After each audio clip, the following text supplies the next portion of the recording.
Terrarian in the Dungeon, Chapter 55, Fan Fiction, by Azazyel. Please subscribe to this YouTube channel for listening and patreon.com/Azazyel to read all of his stories. After hearing Seshat's demand for Apollo, the gods and goddesses began yelling with no end in sight, as such a demand hadn't been made for years, as the one thing above all else none of the deities wanted to change was getting sent back to Tenkai and having to go back to endlessly judging souls of the departed mortals from various worlds. Seshat. I will not even entertain such a foolish idea. Apollo screeched like a small dog. And the leopard goddess Seshat cared little for the yapping screeching coming from Apollo as she shrugged. Well, in that case, I suppose I can settle for banishing you from Rio for eternity. Seshat offered with a cold smile, but in reality, if Apollo didn't have a familia of superhumans constantly guarding him, accidents can happen on the road. The surrounding gods all settled down at Seshat's new demand, as in reality, it wasn't nearly as bad, as there was a great number of gods within Tenkai's land, although Rio was the center of the world. But it was also one of the most cutthroat places in the world despite its attempt to keep a civil demeanor. So, in the wise words of the deities who decided to stay out of Orario's bullshit, why play PvP with all the tryhards, when PvE is already hard enough in the countryside? Granted, whatever familia he created outside of Rio would never amount to anything he could create with the dungeon helping fuel an adventure's growth. But people have gotten to level 4 outside Rio, so it wasn't a death sentence for a familia. Apollo, hearing Seshat's new demand, paused, thinking for a moment before he spoke. Fine then, regardless of the game's end, Jake is not allowed to summon a monster Rex, as he obviously won't be able to control it. So should he do so, it will be automatically counted as him forfeiting. He said loudly, much to the groans of the gods who wanted to see such a spectacle. You bastards, just think about your own familia. If you had to fight him in a wargame, wouldn't you want the same rule? Apollo added, making the assembled gods shut up and grimace at the thought.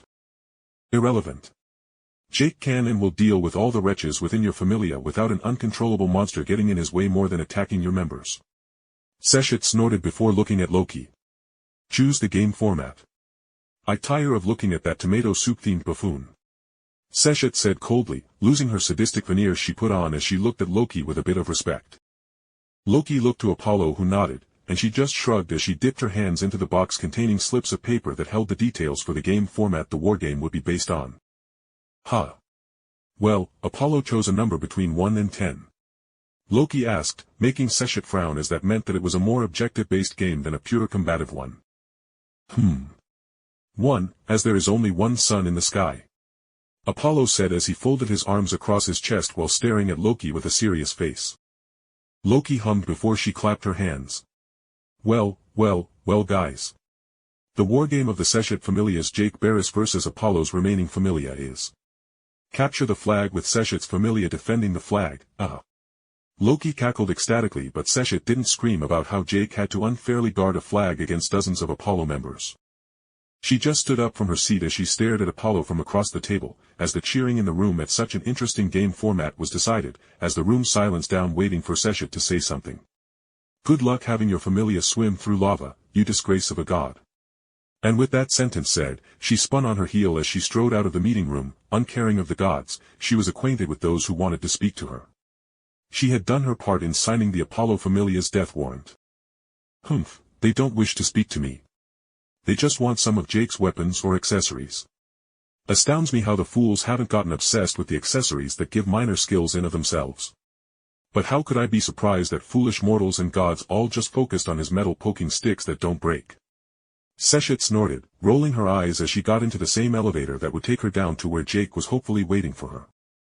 A couple of minutes later, as she came out of the Divine's only elevator, she saw Jake talking to an elfish waif of a girl who was clad in a fully covering white dress with her hands covered in gloves, and even her neckline was being covered in a dark body glove, making Seshat's nose scrunch up in disgust at the sight and thought of wearing such restrictive clothes. Jake, I thought you said Beatrice was going to be the only stray you would consider taking in. Seshat called out with a hidden mischievous smile as she put on a more natural curious smile when she walked into the small private sitting room the guild put next to the elevators so adventurers could wait for their gods to exit the elevators without just standing in a crowd outside for them. Hearing Seshat's words, I almost collapsed in relief at my excuse to finally get away from the very definition of a gaslit girl. For the last half an hour while I had been picking up stuff for my crafting, I had the distinct joy to be guided around the Tower of Babel by the woman known within the adventurer circle as Dionysius's Banshee. Or the incarnation of bad luck who has led her familia to being wiped out along with literally dozens of other parties that dared take the level 4 into the dungeon.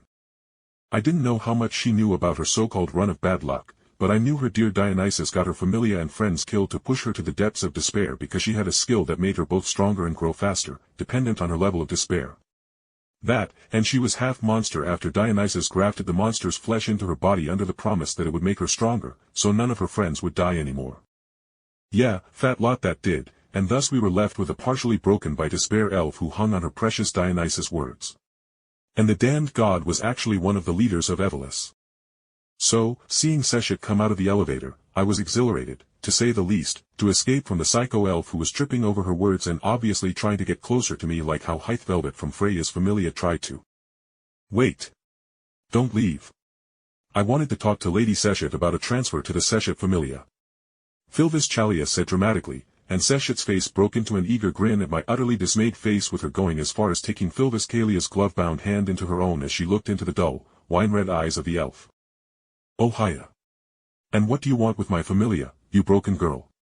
Seshat bluntly asked, and I tensed with my knife being deposited out of my inventory and into my hand as I prepared to chuck the knife into the girl's face if she attempted to hurt my goddess after being pointed out as the broken thing she was.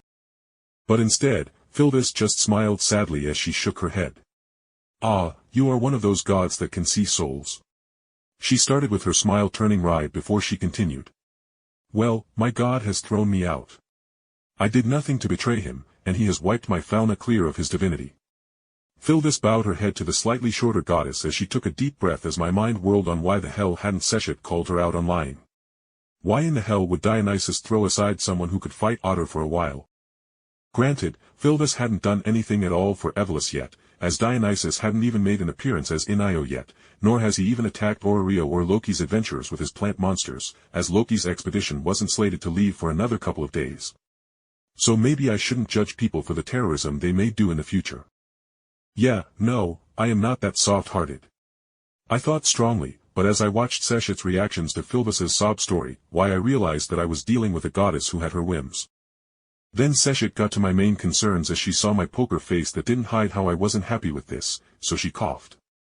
So, Philvis Chalia, are you joining my familia with the honest intention of joining our family and do not plan on bringing harm to the ones within? She asked seriously as she paid close attention to the dark-haired elf who sighed.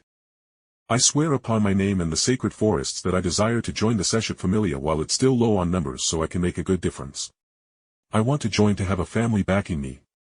And I just want somewhere people won't hold my title of Banshee against me. She said with her voice choking up. The moment Seshat nodded with her leopard ears flapping about, I knew I was doomed. Alright, I can tell you are telling the truth in everything you said. So, Jake pull down the shaders so I can slap my tramp stamp on her before another familia can snap up a talented level 4. Seshat said excitedly.